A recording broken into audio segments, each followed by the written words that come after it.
पूरे लाला अटौरा बुजुर्ग में अजगर के निकलने से ग्रामीणों में दहशत मच गई है। पूरे लाला गांव में लगभग रात 11 बजे के करीब गांव के एक व्यक्ति को सड़क के किनारे अजगर दिखा तो वहां के लोगों ने को बताया।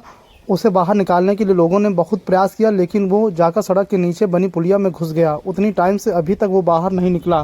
ग्रामीणों का कहना है कि जब वो उसमें घुस गया तब से अभी तक बाहर नहीं दिखा। ग्रामीणों का कहना है कि वन विभाग को भी इसकी सूचना दे दी गई है, वो भी उसके निकलने का इंतजार में लगे हुए हैं।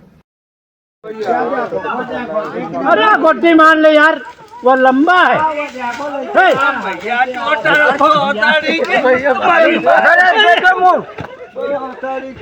ताला बड़ा है।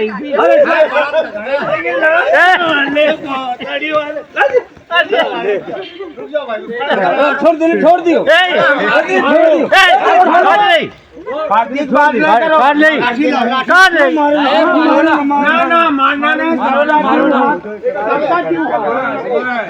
अरे